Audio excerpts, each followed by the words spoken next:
Shout out to our sponsors, Felicity Care Services, Maurice Andrew Solicitors, Val Sports, Dr. Shear, Timeless Watches #1, London Parcel Company, XME, Dirty South Boxing, and Whole 9 Management. And of course, Blvckbox Global and Dean White.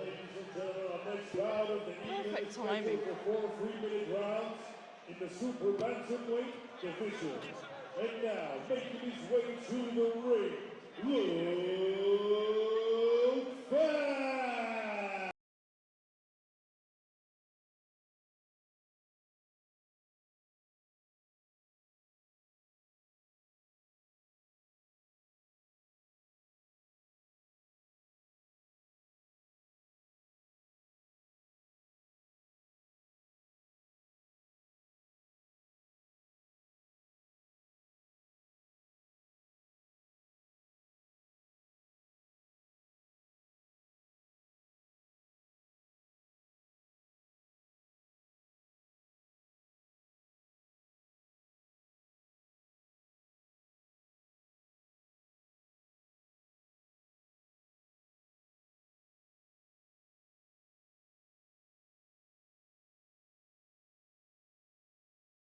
Prospects coming through. You don't want someone you're going to blow away in a round.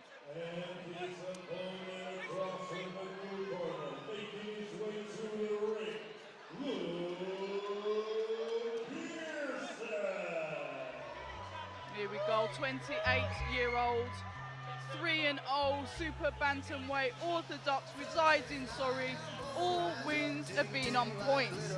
Is he going to get a knockout? Is he going to be the 8th KO for Luke Fash?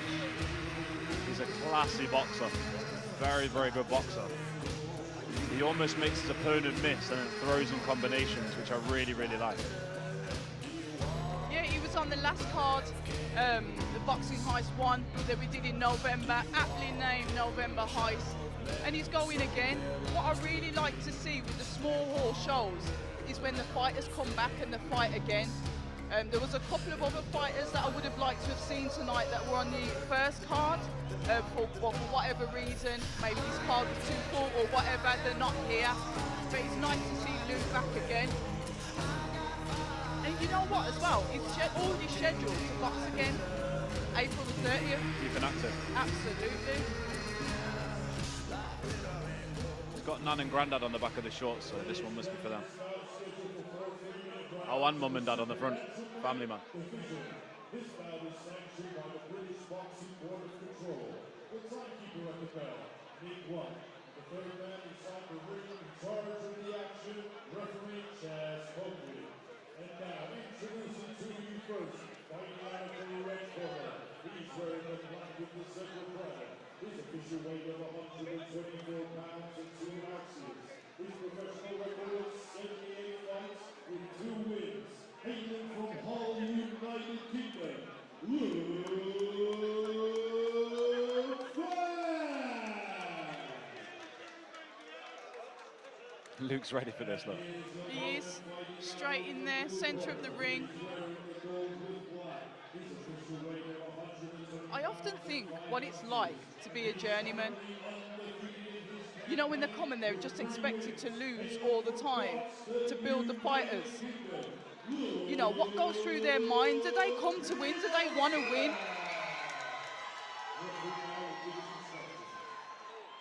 The reality is they want to be paid, but without journeymen, there's no prospects coming Absolutely. through. Imagine a grassroots show with no journeyman. You wouldn't be able to get the experience. Do you know what I mean? Of course, there'd be a lot of 50-50 fights, but a lot of prospects wouldn't make it. Well, we've seen some 50-50 fights with the journeyman. We have, yeah. You know, you've got to give him a bit of credit. I mean, this is experience beyond all experience. Yeah, and what I meant when I said 50-50 fights would be prospect versus prospect. Yeah. But yeah, sorry, just to clarify that. It's all right. We're not going to have a domestic today on this, are we? You can let me off on that one, can't Well, debatable. you? But yeah, Luke's took the middle of the ring here. Straight away. Nice jab. Yeah. Just at the moment, it's always round 1, the range finder. From what I've found as well, he's always trying to draw his opponent out so he can counter on their mistake, Yeah, he which does I think that. is a sign of a very, very intelligent boxer. Yeah, someone that's light and loose. I remember last time I commented on his feet, the way he was on his feet. Flash has got shuffle on the back of his shorts. Maybe at one point he had good feet. Who knows?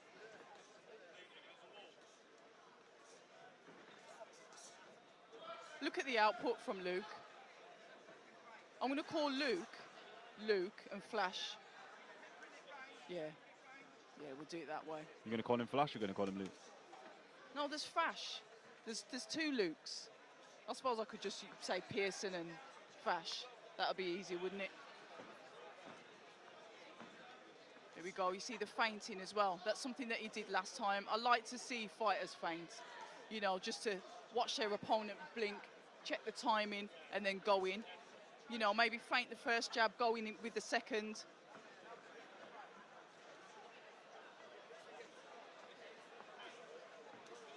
Owen is a switcher. He's switching stance. It's nice, great variety here. Those two body shots there. Yeah, he's got nice feet. I remember that last time, to be fair. He's jogging my memory now. One thing with him, he looks very comfortable in the ring, the way he navigates his way around. Yeah, key part of boxing is to have that ring generalship.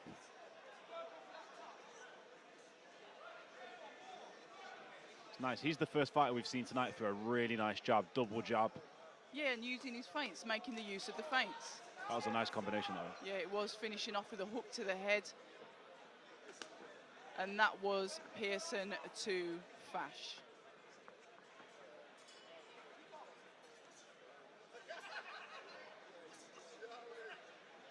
Nice 1-2 from Pearson. Do you see how he switches his stance? Maybe we should ask him about this. It says flash and then shuffle. Is it the flash shuffle? Who knows? Is that a signature move or something? Well, he's definitely not shuffling at the moment, is he? But to credit to him, there was a nice left to the body there. But Luke looks really comfortable here first round. Just asserting his dominance, behind the jab, nice movement. And he's looking for opening. He's looking for anything behind the back of that elbow. Yeah, he's just sharp with his punches. You know, I like Pearson's sharpness. Stinging shots, those are the ones that can cause the cuts to the eye. Round one, just like that already. I don't know about you, but I'm feeling a little bit hungry. I can always squeeze in some food. I've got some goodies in my bag. I always carry a bag of goodies. We're gonna have some jelly babies for now. I know you guys can only see one angle on the camera with the screen behind me, Blvckbox Global, but it's really filling up here. Dean has smashed it again, selling out the arena again. It's absolutely rammed. And this is nice to see because there was once upon a time grassroots boxing was going dead. So to see people come out, support a fighter, have a night, do you know what I mean, in the local leisure centre and bring through these prospects. Without the fans, it's not possible. Without the journeyman, it's not possible. So thank you to everyone involved. Well said. I like that. Someone that's no stranger to small hall shows. Leon's been involved in, what would you say? The kitchen of the small hall shows. Up in the north. Absolutely. And now you're bringing your expertise down to the south. Oh, thank you. I like that.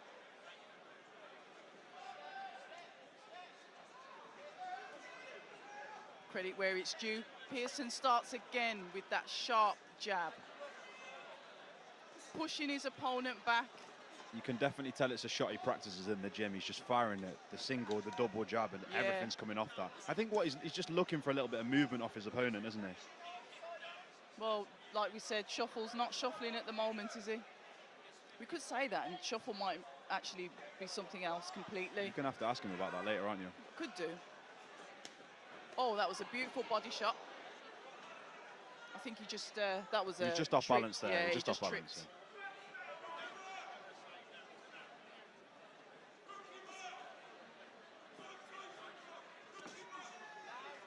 Nice body shot again from Fash, actually.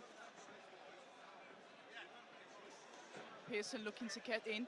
I'd like to see Pearson actually get inside. I mean, what are your thoughts on that? He seems to be staying on the outside when really could get some opportunities, get in there and really let his hands go. Just a few combinations and maybe move back. Yeah, definitely. I think when you get tough journeymen, so for example, people like Jamie Quinn, people like Jake Pollard, who are well known on the circuit, you're not going to knock these guys out. It's a low percentage you're going to knock these guys out. So I think it's a case of just getting the rounds in. It's too dangerous to trade with these guys. They're too tough. They've clearly got a chin. They've had lots of bouts and they've not been knocked out. So it's just a case of getting the job done, but actually working on the combinations, looking for the openings, because that's what's going to come through later in your career. Yeah, we just seen him slip out of the way there, roll under the shot and move out the way. And come back with a nice hook to the face of Flash. I don't know why I've written it down as Fash, you know. I guess that's what's happened when you're writing notes at 4 a.m. That was a nice left and right to the body.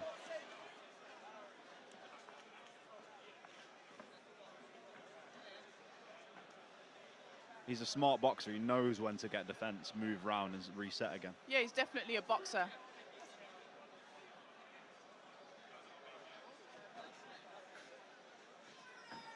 And this is what happens in lower weights. I mean, one of the bouts boxing fans will look forward to is coming up is actually, sorry, he's fighting Martin. I was going to relate this to Estrada and Chocolatito. In the lower weights, you're not necessarily going to knock your opponents out, so you're going to have to get used to outboxing them, moving around them. Yes, 100%. Combination punching on the inside. Well, that's what I was saying about him getting on the inside. You can see that he can do that, but he's just boxing him at range. But when he gets inside, he'll let those shots go. And I've got to give credit to Pearson here, because his patience, sometimes he's going 20, 30 seconds, a minute in the round, and he's just waiting for the opening.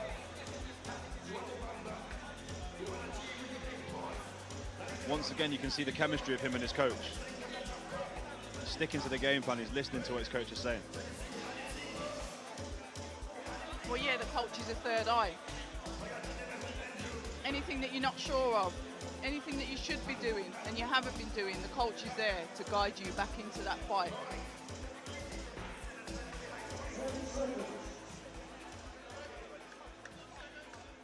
Well, it's definitely dominant to Pearson so far. No questions asked there. Round 3, and it's been dominant from Pearson so far. Yep.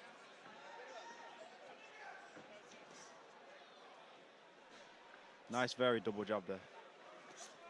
Oh, beautiful backhand. Do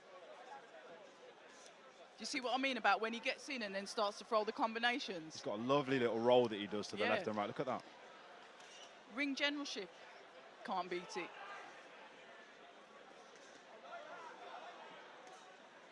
Look at that. Stiff jab, backhand. He's actually got quite a long reach for a short fighter as well, actually. Yeah.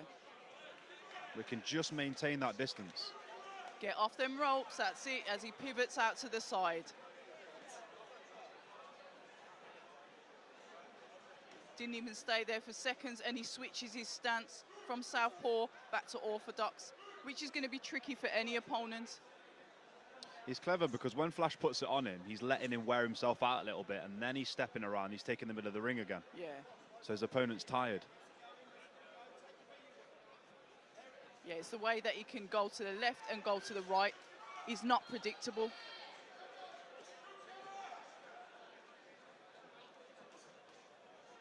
There we go again, just boxing Flash's head off. Do you see that when he just rolls out to the right? Absolutely beautiful movement from Pearson. A pleasure to watch. Those feet. You can just see him goading him on here, trying to take him away from his game plan, trying to get him to trade and just, but he won't do it. Yeah, Pearson's too clever for that.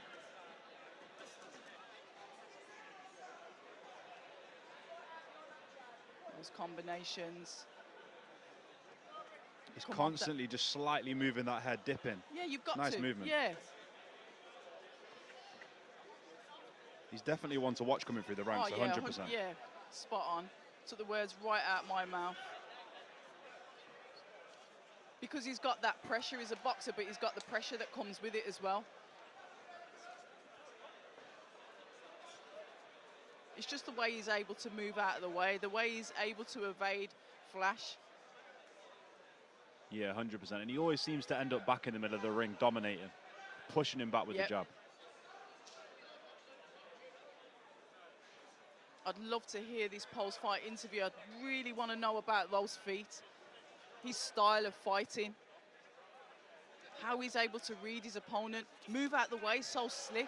Lovely Throw left those hook there. combinations, yeah, He absolutely just made his beautiful. drop his hands by going to the body and then boom, left hook.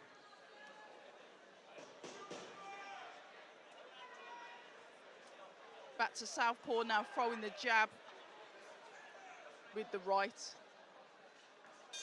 And then he switches back to orthodox just like that. What a fluid fighter Pearson is. But as Pearson comes through, he's going to need that movement. I mean, you look at people at the top of the division, you've got Stephen Fulton, brilliant fighter, do you know what I mean? You've got people like Akhmadaliev, who's unified, brilliant fighter, and that's what you're going to need, the movement.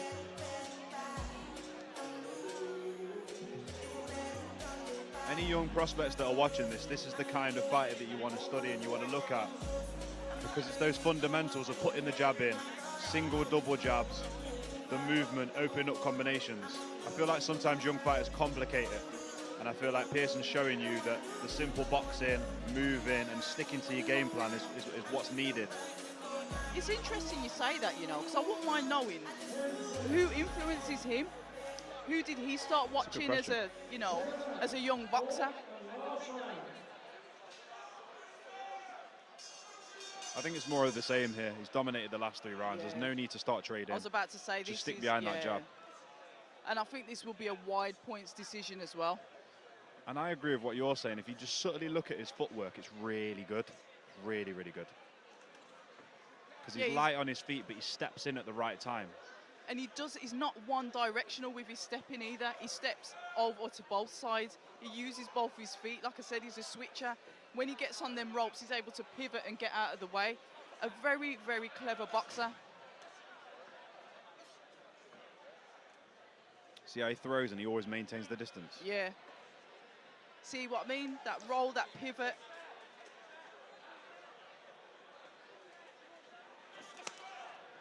Oh, that was a loud shot. I know a lot of fans like to see knockouts and stuff, but this is a really classy boxing performance. Yeah, I am one for the boxing. We've just got Michael McKinson behind us, who's he's actually going to be fighting Virgil Ortiz Jr., so Michael's going to jump on the commentary in a minute. Yeah, we're going to hand over. Have my earphones, jump on.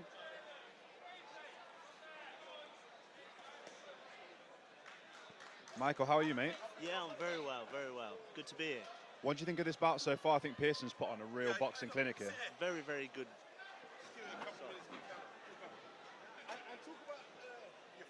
Yeah, sure. Okay, okay.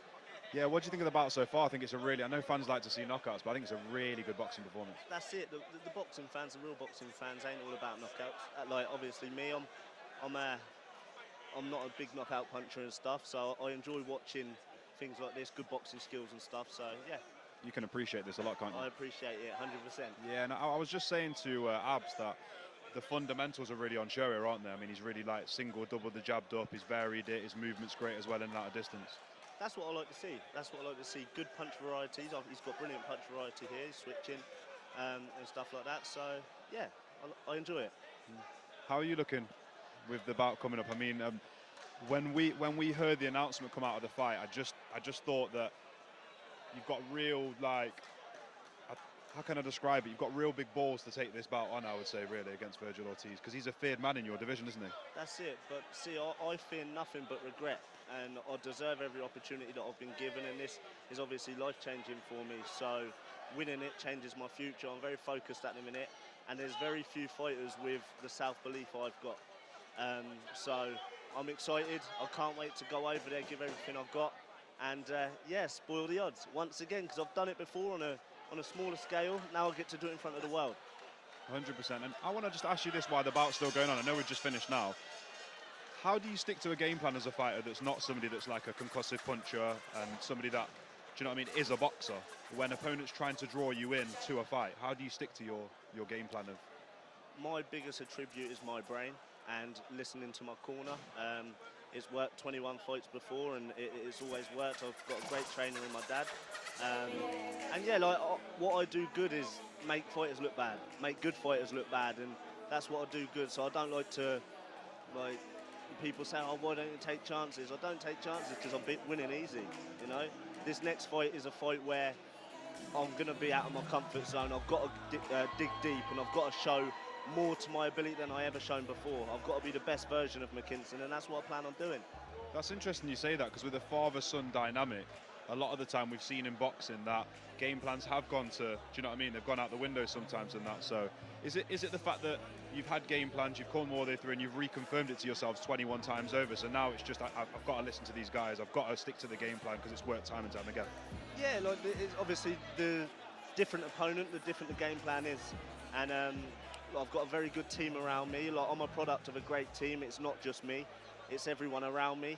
And I'm good at listening and taking instructions on board, and that's what's happened every single time. Fantastic. We're just going to get the results in now. 40-36. And to a winner from Boston, United Kingdom, It's a really convincing win there. I was just saying to Abs how I'm excited to see him progress up the super bantamweight division. I think it's Akhmadliev who's got the titles at the top there, and Fulton, so he's got some good fighters, but obviously it's exciting to see him with this